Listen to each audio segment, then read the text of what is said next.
So our actual official start time is 8 o'clock. So I'm sure people are just checking in, and just make sure you get yourself comfortable, grab a piece of paper and a pencil for some notes and a cup of coffee.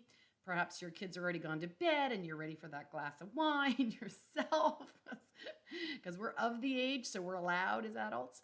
And I'm looking forward to our time together. So I wonder how many of you have actually been on this platform before. So I've certainly done some Facebook Lives, and we're going to do this again on Facebook Live, actually. And this will get recorded and saved so people can go back and look at the archived conversation as well. And you can point people to the link if they missed it, or if they want to join in and get questions that are Facebook Live. I'll put that information up at the end as well.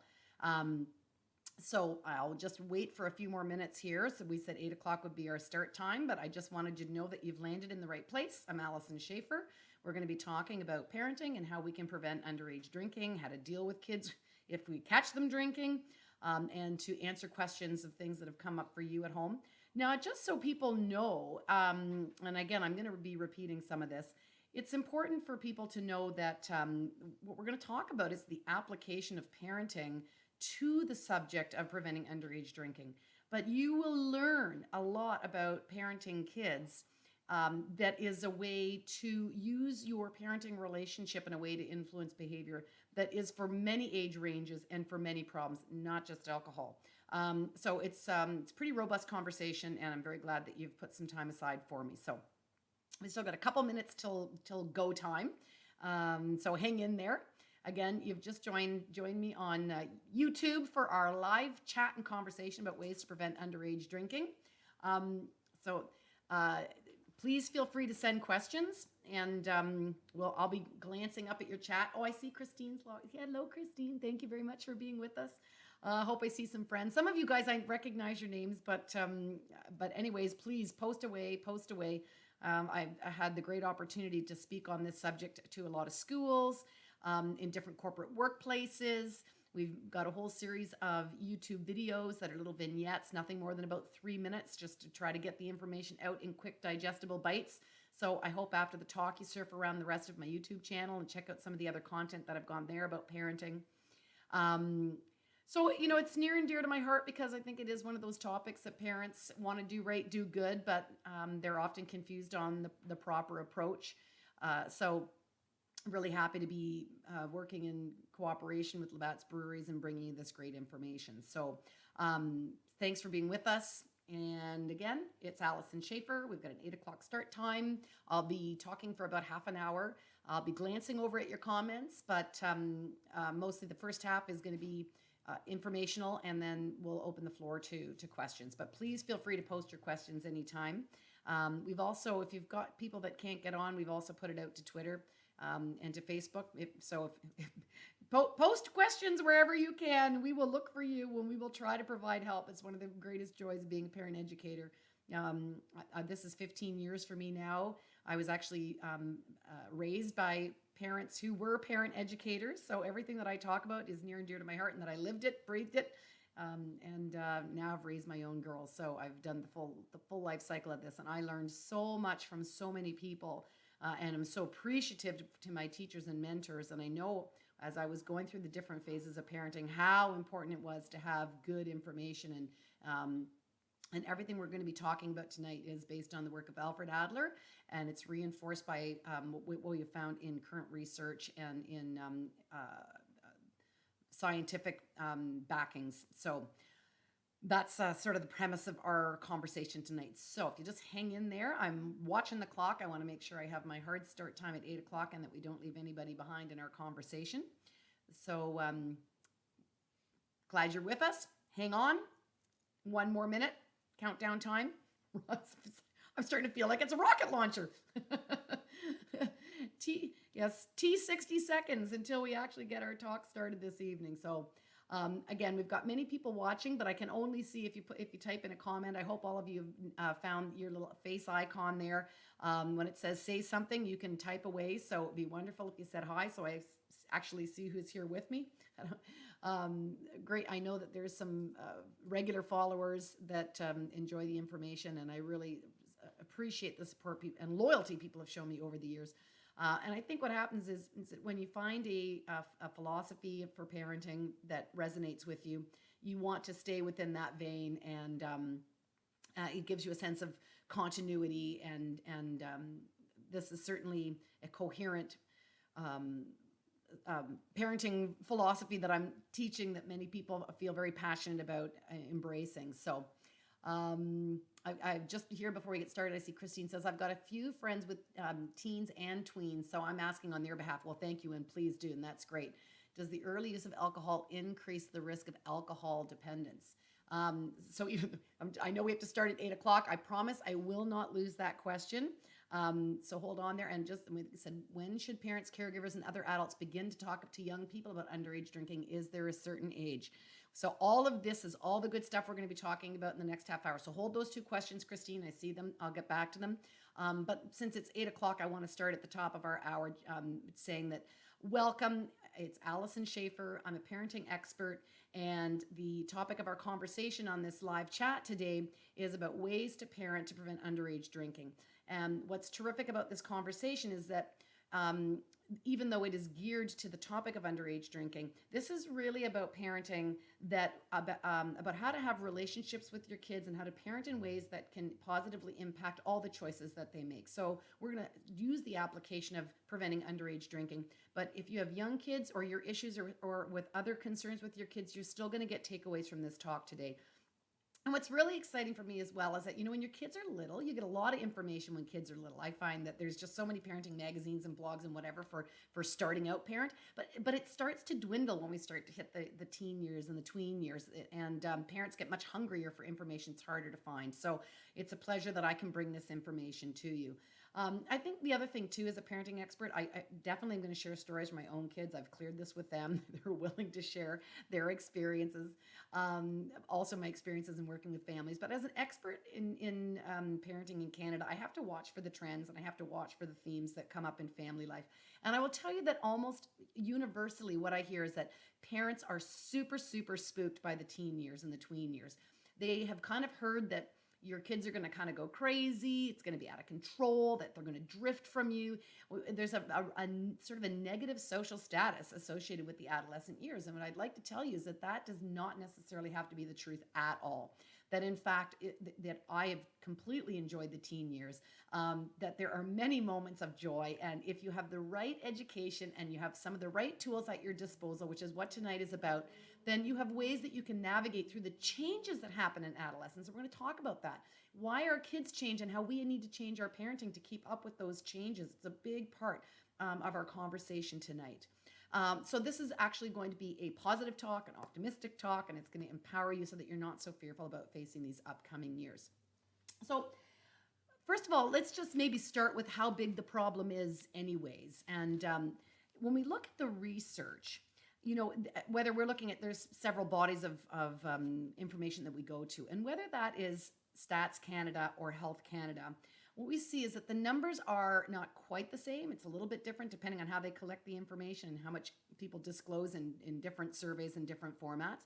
But basically, if we look at the numbers, Stats Canada said that in 2003, if they asked the question for teens, 15 to 19 years of old, how many of you had a sip of alcohol in the last year?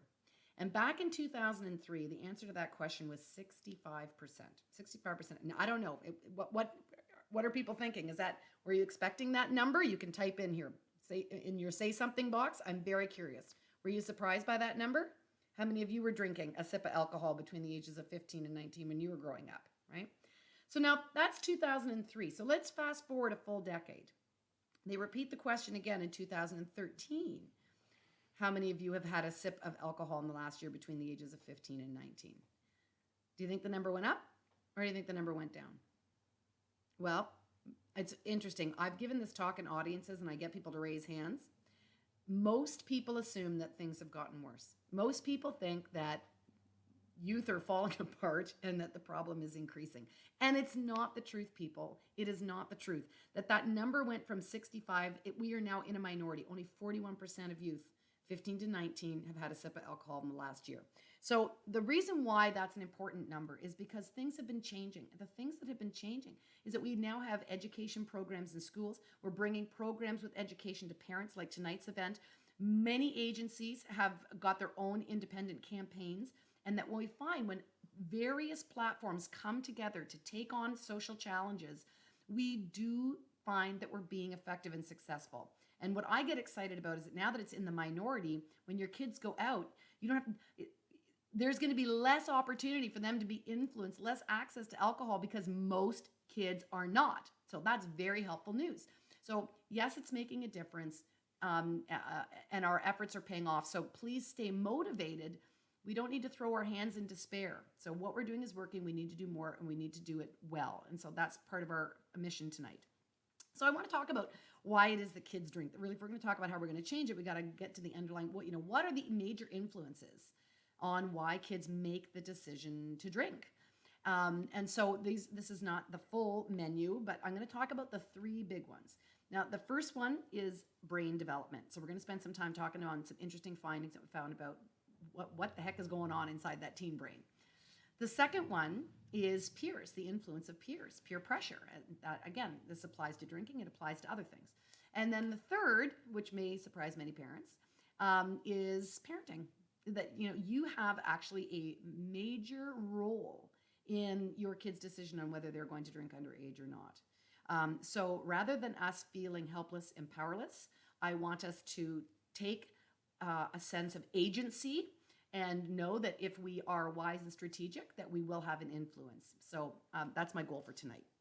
So let's do those in order then. So the first one is looking at the teen brain and brain development. And there was a time when we thought that when you looked at a teenage brain, we just assumed that everything was just raging hormones. And that was the reason why they were doing crazy things. It's just hormones. They're growing up and they got hormones. And it turns out that wasn't really the responsible piece for why kids make the decisions and change the behaviors that they do.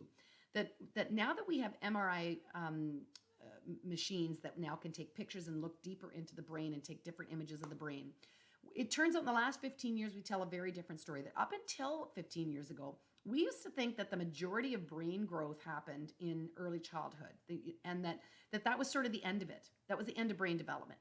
And now what we know is that, in fact, it happens in waves, and the brain does not fully finish growing and maturing until the age of 25. The brain is not an adult done kind of brain until 25. So if we go back and look at the birth of a baby, the brain comes with 100 billion neurons. The neurons is what sends the electrical pulse down and allows the brain to communicate amongst itself. And at birth, 17% of those neurons are connected, communicating with one another. Within the first 18 months to 2 years, 100% of those neurons are connected. So it's an explosion of brain growth. And there's a priority in the way that the brain grows. So we see in the beginning, the first part that you're going to see is senses, which makes sense because, baby's been hearing your voice in the womb and they come out and the first thing they want to do is look around the world. First thing is their senses. The second thing is motor development, which makes sense. They got to pick up their thumb and stick it in their mouth. Then more sophisticated comes spatial orientation. Then comes a language. So what's interesting is that, you really can only teach a child to speak another language without an accent if they learn it in their early years. After that, the brain, it's such a sophisticated thing to do it without language. And anybody who has had a stroke in adult life that has to go back and relearn how to walk or relearn how to talk, you'll realize that we do it so easy. We don't realize it's one of the most complex things ever to do. And babies do this. So babies are like super, super Einstein smart. And after that first couple of years, the brain starts to decrease. So it's highly wired, but it's an incredibly inefficient system. Everything talking to each other, it's smart but inefficient. So what we find is that as we start, the brain, the development starts to slow down and decrease. And as we start to get into the adolescent years, there's this second wave of brain development that has to happen. So right around the teen years, just starting into puberty, because the brain knows that it's going to undergo this rewiring and this pruning, it kind of plumps up getting ready for it. It's kind of like bears overeating before they go into hibernation. So, I think of like the prepubescent brain is like the MacGyver brain. It is ready for problem solving. But then after that, basically, you might as well put a yellow piece of tape over a teenager's brain and just say under construction, just offline. Because what it has to do is it says this is a massively inefficient system. We're going to have to rebundle things. And it's during that rebundling that we get kids who just are not good decision makers. So the very last part of the brain to develop is what's called the prefrontal cortex. And the prefrontal cortex, this part up here, is actually responsible for impulse control, working memory, um, risk assessment and decision making. And so that part, being a good rational thinker, happens much later in life. And in the teen years, it doesn't happen well at all. And which is an interesting thing, because you think, why would you want to have this teen with this risk-taking tendency?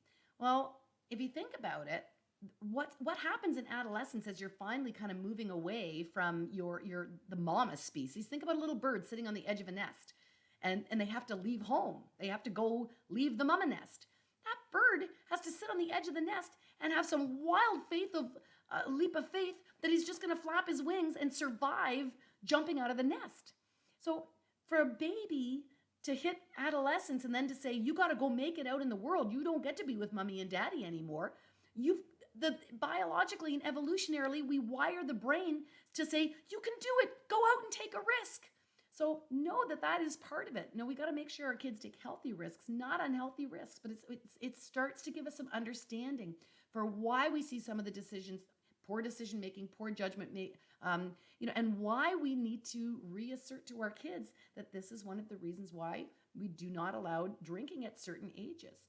And it's also one of the reasons why there's other age-appropriate laws, not just with alcohol, but also with things like driving, and when you're allowed to vote, and when you have access to a trust fund.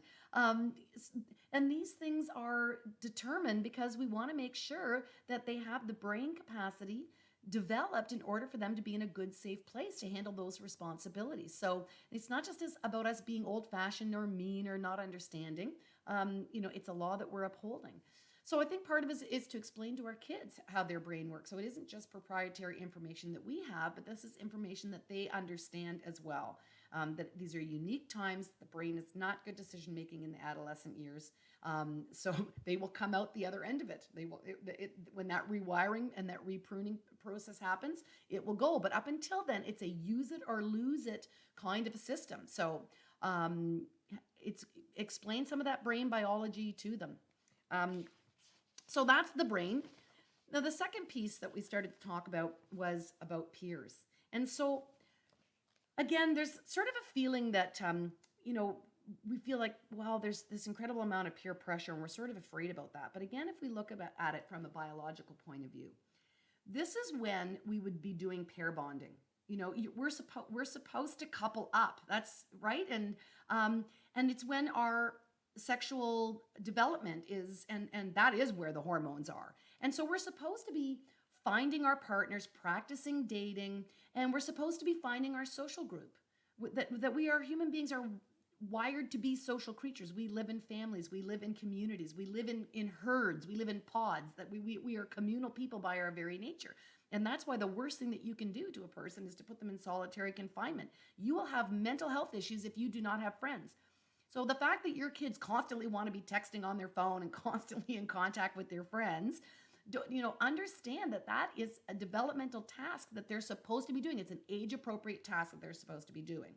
And I actually love the wonderful friendships that I see amongst adolescents. I mean, I challenge you to see how well they look after each other and say, when was the last time I, had my friends back as well as my kids have? So that's appropriate. And they're also looking for their identity, which means they're going to try on different friend groups. They're going to try being a goth, and they're going to try being a punk, and they're going to try hanging out with a bunch of different people. And it's exploration. And I just want you to not be afraid of that exploration, because it doesn't, I look like I used to be a punk rocker, it's phases, and you need to show them that you've got your back and you love them unconditionally as they discover themselves. But I think it's also a really important time. You can't, you can't pick their friends. You can't. And even if you tried to say, you're not hanging out with that boy, I don't like him. Well, good luck. they're just going to sneak out the window and see them anyways. So that's not going to be helpful. But what you can do is to talk about what's a good friend. Like, what does good friendship look like?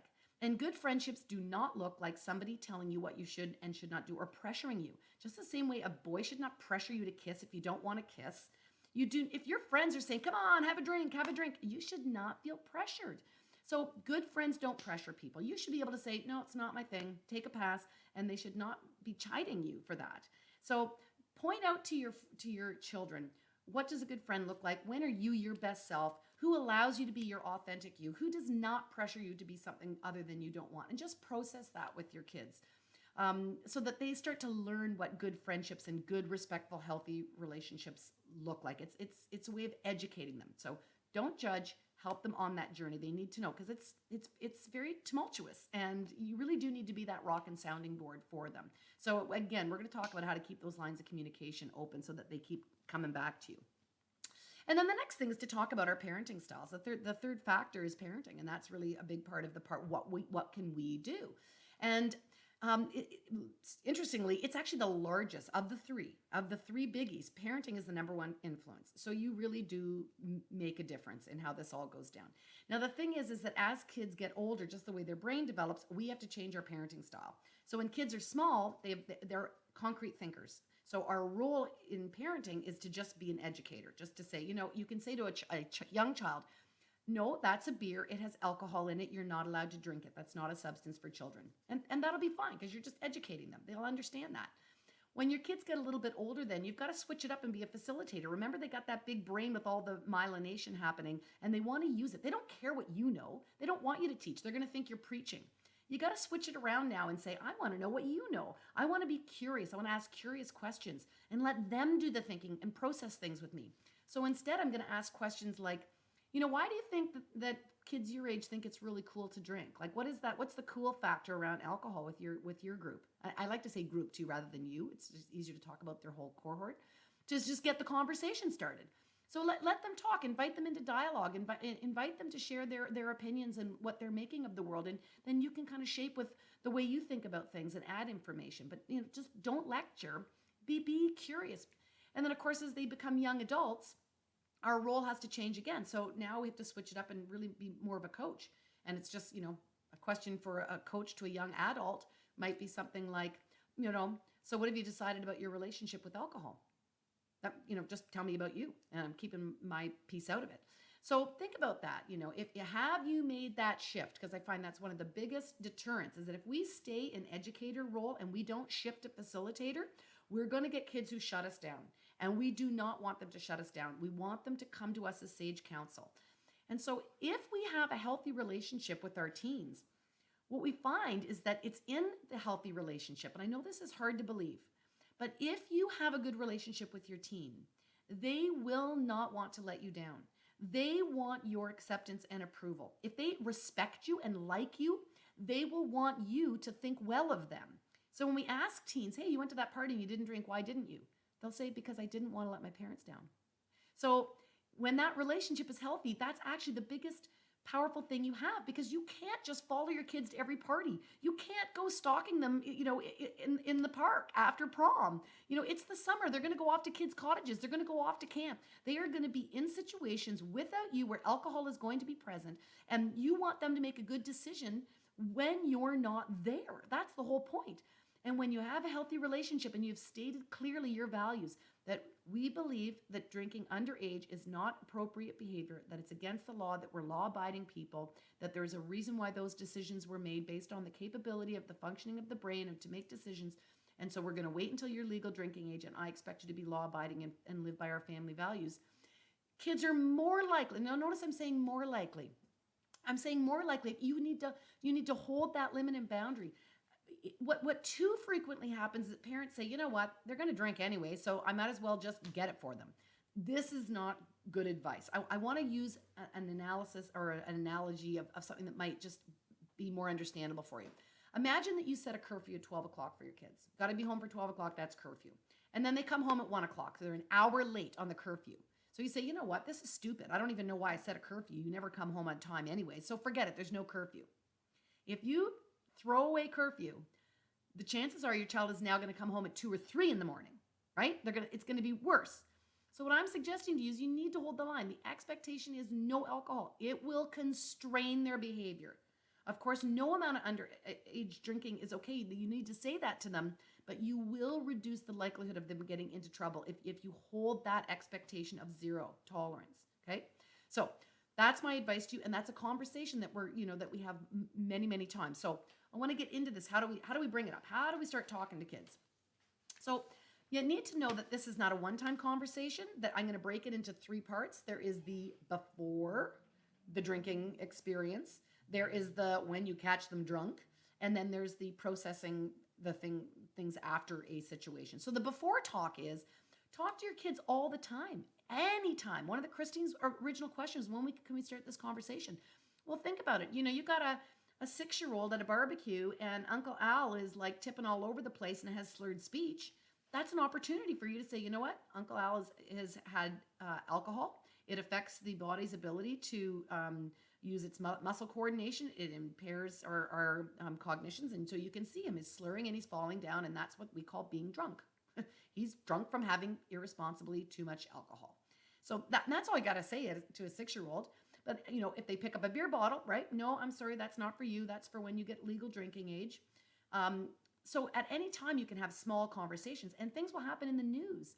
A child was hit by a drunk driver or, whatever is media topical, it's fodder for conversation. And again, depending on the age, you can say, well, what do you think about that? And is anyone in your age group drinking? And does that ever come up at a party? And you can start to get inquisitive based on conversations that are happening in the news. So it's not going to be a one-time conversation, just like you don't talk one time about money or one time about sex.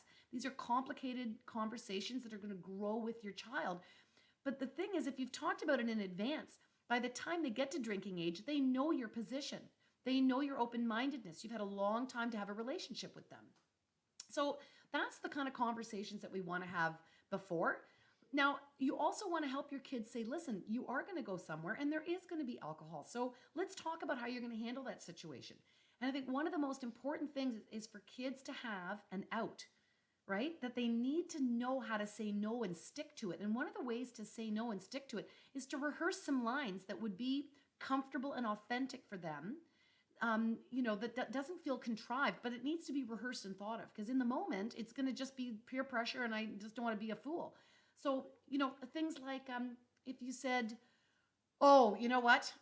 Thanks. I'm going to pass on that bottle going around because I've actually been training for this event, this sporting event. They're coming out to scout for some new positions and I don't want to blow my opportunity, or no, you know what? I'm doing the paleo thing. Everyone's paleoing everything these days.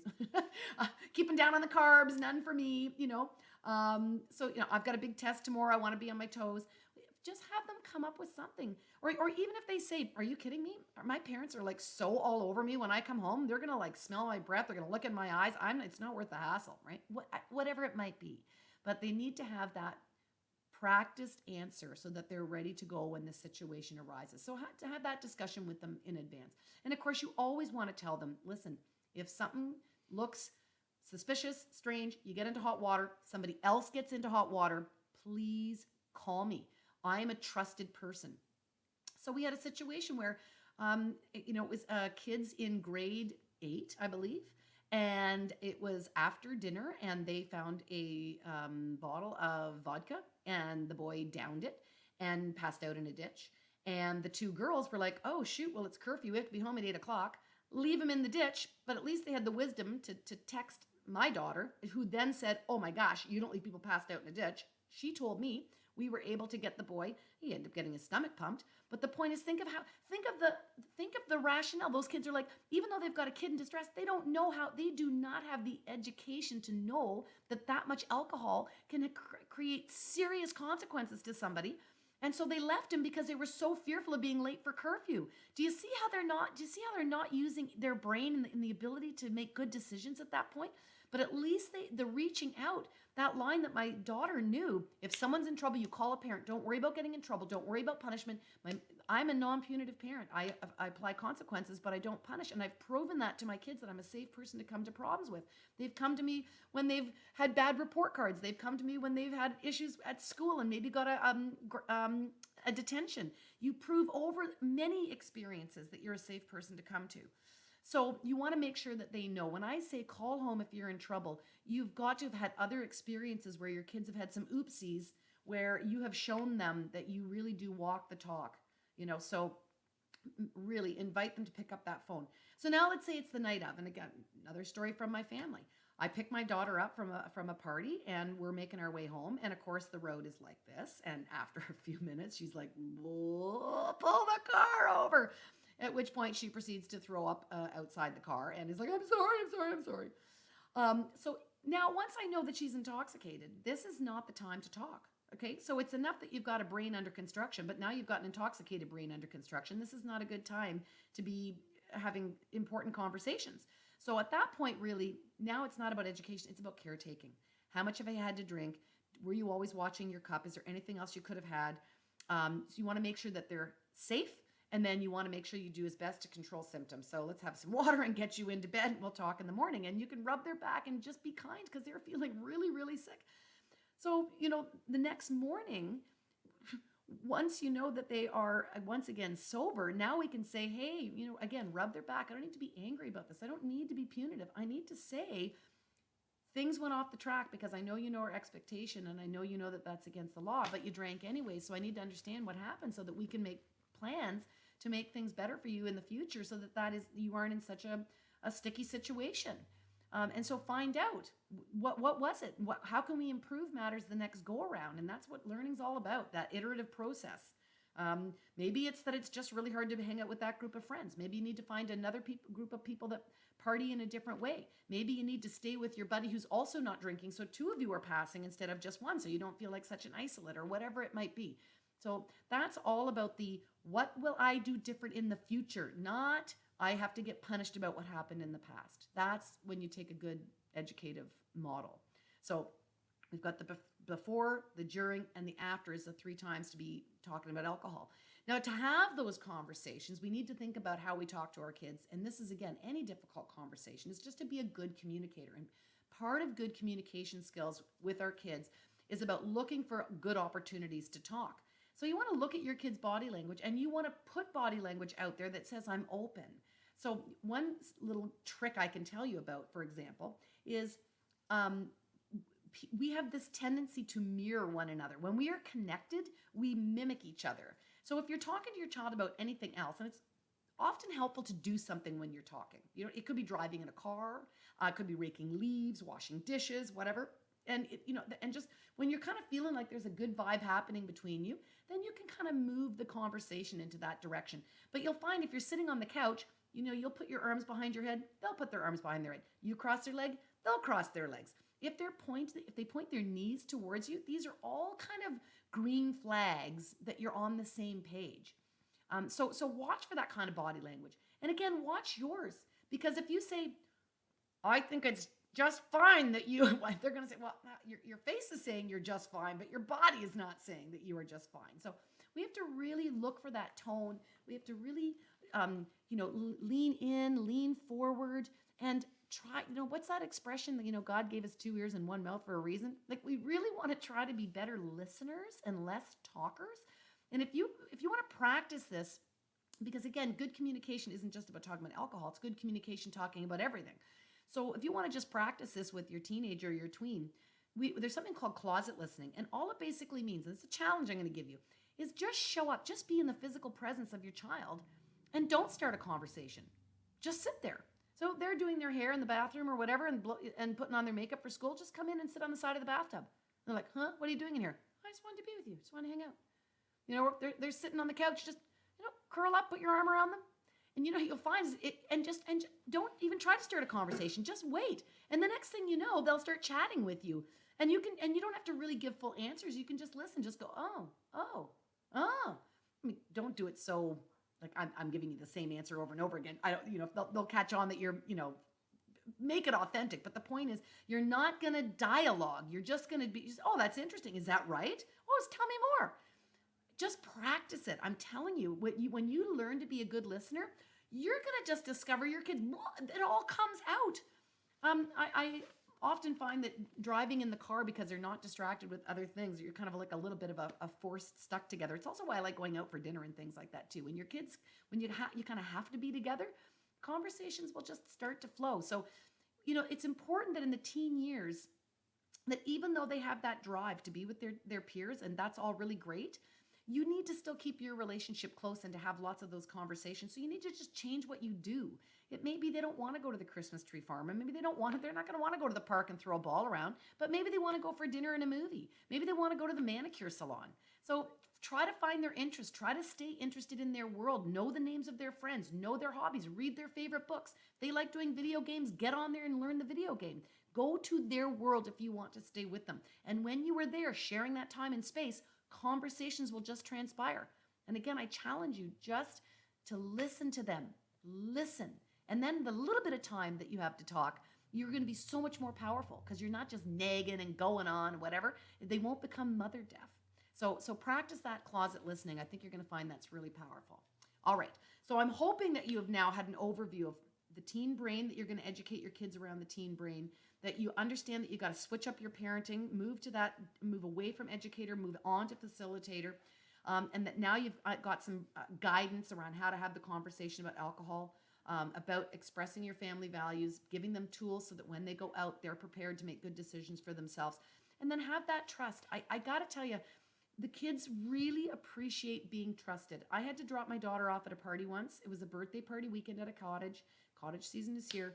And the mother said, they were minors, all of them. And the mother said, I bought 2 beers for each of the kids for the birthday party. Is that okay? And I really respected that she asked me. And I was right there in front of my daughter. And I said, actually, no, she's a minor. That's not okay in our house. Please, no alcohol for her. Now, I did not say, get in the car, you're not going to that party. I just trusted her, and I kissed her on the cheek and dropped her off and drove away. And when I picked her up, I did not ask the mother, and I did not ask her, did you drink? I didn't need to.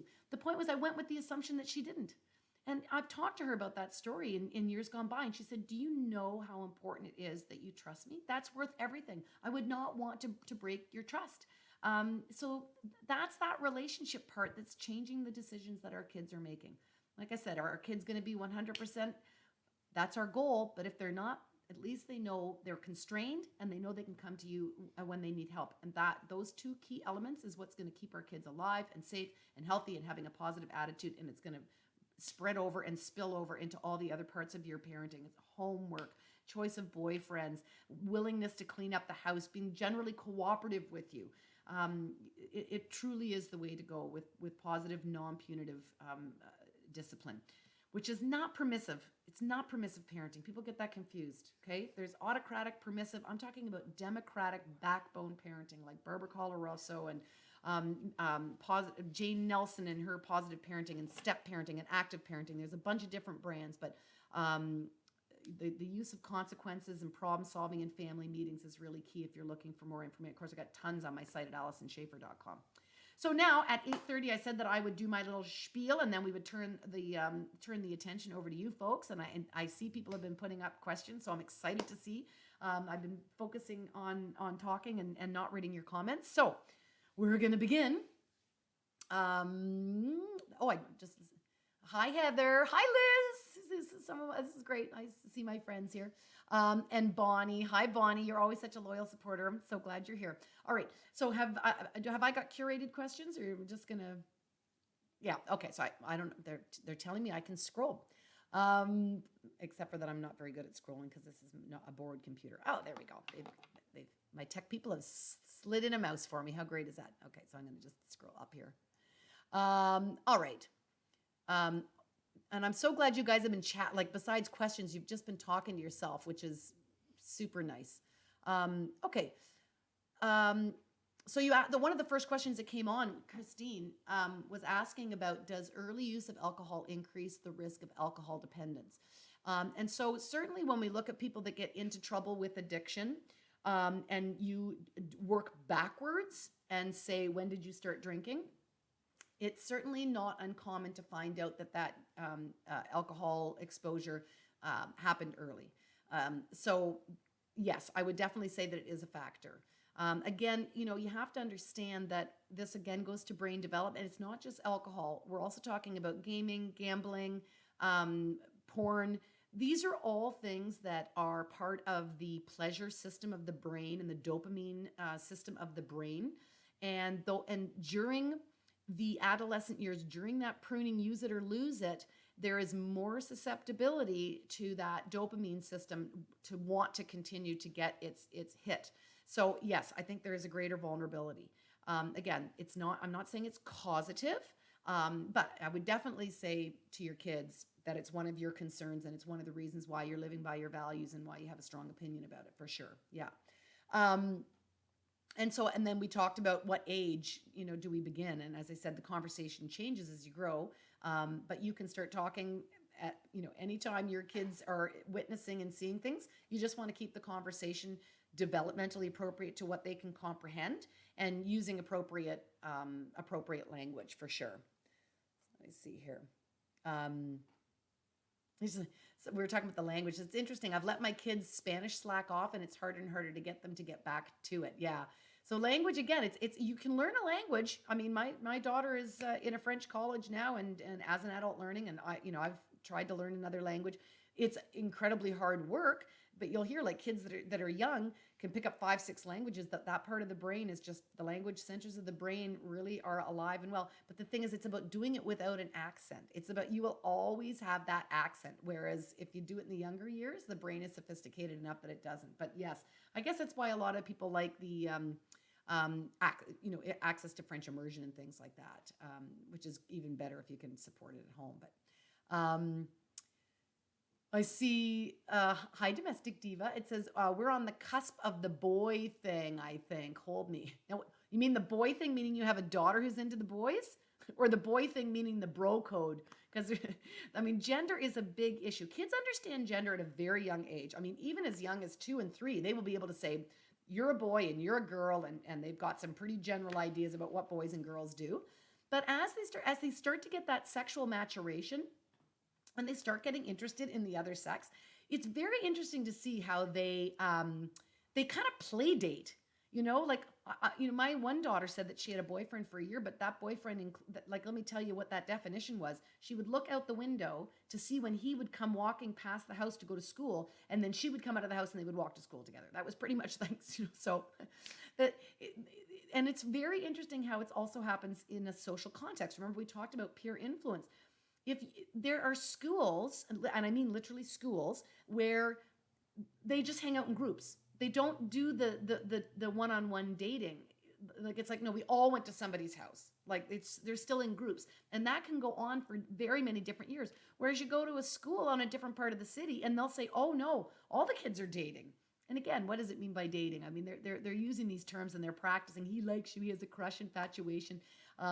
So just notice that they are just starting to understand that there is this thing where we start to, pair bond, and whether that's and this is, be excited about it, be open-minded about it. You don't need to be frightened about it, but the same conversations need to come up about friends don't pressure you, and what's your little voice inside saying, and make good choices. And so again, this topic applies to so many different things.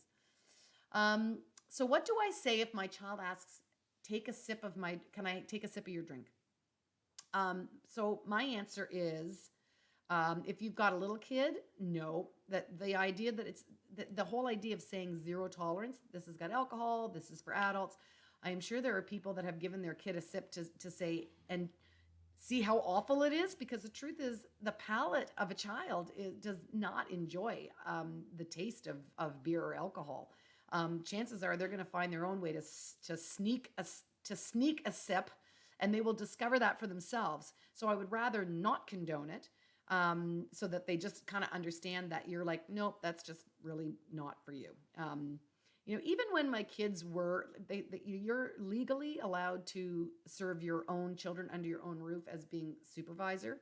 But what's interesting is, because my kids knew my attitude about the law and underage drinking and the zero tolerance kind of thing, they didn't actually want to drink. And, that was that was like a very odd thing for them to think that you could drink with your parents. So I think you're going to do much better off being more paying the zero tolerance card. I think is going to get you farther here.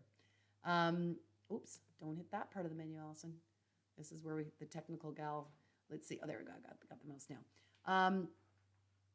now. Friends are so important right now. It's easy for us to forget. Yeah, it really is true. And again, I do love the fact that I have no trouble with the fact that kids, text and have sort of virtual relationships with people. I think that's new. I've met all kinds of people online and then met them in real life. I've managed to, it's been helpful in terms of I'm a divorced parent. So they were able to keep a very close relationship with their dad, even though he lived in a different town, and they could do that because of technology. So I think technology is great.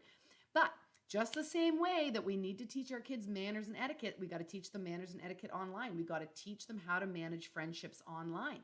And that things like, bullying or conversations where you're starting to have a breakup and you're like, you know what, you cannot text that. That's got to be something. Pick up the phone. Don't text. Pick up the phone. That's part of our coaching that we're going to have with our kids. And like I said, the other piece is it can't push out our relationship with them. It must be in addition to our relationship with them. And I found it amazing that in the teen years, there's so many teens that really feel parentless. I know you feel like they drifted away, but I'm telling you, teens want adult company. I have a friend that works in a shelter, and these kids are coming to the shelter, and it's not because they're homeless. It's not because they don't have food to eat. They're coming to the shelter because there's nobody at home. They're lonely for adult companionship. So you want to be that house. You want to be that solid support. So we got to do our part of showing up in our kids' lives, and part of that, like I said, is to show up in a way that is kind and non-judgmental and not nagging and barking rules and instructions, giving them some autonomy. Take interest in their friends. I think you're going to discover there's some really great youth out there, and we need to not be so frightened as adults. Sorry, I can't. The backlighting is making it show through the paper. There we go. Liz, how do you think our social drinking affects our kids? Well, so it's a good question. The thing is that your drinking behavior will influence your kids' drinking behavior because it's modeling of any kind. It's, so if they see you as always being somebody who comes home and has a drink at 5 o'clock, they think, well, when I grow up, that's what adults do. They come home, they loosen their tie, they check their email, and they have their cocktail. So they will most likely imitate your drinking patterns. So just be mindful of that. And you might find that as you get into these conversations about alcohol, that those kids that are in the big myelination stage that are challenging and using that brain might say to you, well, hey, I'm thinking you're maybe overdoing it. They may challenge you. They may take you to task on your drinking habits and behaviors, and be prepared for that and thank them for that. Yeah. Let's see here. Let's scroll down and see who else we've got to talk with here. Yeah, the whole, let me tell you, this is another thing that's really important for regardless of what you've picked up and what your own choices are. Here's a piece of information that I feel that does not seem to land in the hands of adults. If you have kids drinking in your home, whether you condoned it or it was by accident, but you are an adult and kids are drunk under your ends, you can potentially be fined. The legal consequences are huge. I mean, it's a financial fine. We're talking big bucks. It's different in each province, so I can't state a number, but we're talking thousands. And potential jail time. It's a big deal. And every year you're going to hear somebody who something went wrong. We had the situation in Kingston where the parents, it was a reenactment weekend and the kid fell over the wall. He'd been drinking with his parents outside. We had another situation where a dad drove a kid home. The kid was drunk, responsibly drove the kid home, but didn't wait till she got in the door. The door was locked. He drove away, and she ended up dying that night of exposure. I'm telling you, you do not want to go there. So if you've got kids drinking in your home, you need to tell your children, if they know that this is happening, that you can be the meanie. You can say, just come get me. I will come down. But you need to supervise. You are the responsible adult. And then you need to say to that person, let me get you home, or we need to at least contact your parents. Heather says she's got a friend who has let her daughter drink at home since she was about 16. How do I explain to my kids that our values are very different? So it's the thing you want to go back to is other examples, and you're just using alcohol, right? So it's a little bit like, well, if the Joneses said, jump off a bridge, would you jump off a bridge? Like, lots of families operate in many different ways. Some of them have allowance, some of them have later curfew. Some of them are allowed to watch different ratings of TV shows. Um, Lots of families do things different ways, and we can't make and build and decide how we're going to design our family and how our family is going to operate because of how other people do things. So, yep, families are different, but this is the family that you're born into, and maybe you think it sucks to be you, but we're not going to really be pulled by what they're in essence saying is peer pressure. So, you what's that say? What's that saying? You do you, and I'll do me. Well, they can do their family. We're going to do our family, and difference is okay. Yeah. So here we are. Oh my gosh, we're at 8:45. It's already happened, people. So I'm going to thank you. It's always a great opportunity to see the kinds of questions that people have. It helps me formulate what kind of content to include in our next talk. As I said, this will be archived. So if you saw something tonight that you want to go back to or have somebody else watch, you'll be able to go back and see that on YouTube. There's other YouTube videos that I've made that are sitting up on my channel as well. But the other thing to know is that I'm going to have this same event. So if you didn't get your question answered, or you've got somebody who would prefer to participate live time, we're going to do this again, but we're going to do it as a Facebook Live, and that's coming up July 28th. So if you subscribe to the channel, of course, you'll get notifications for next time I'm on this platform. You can follow me on my Alyson Schafer fan page, like my page, that'd be really helpful.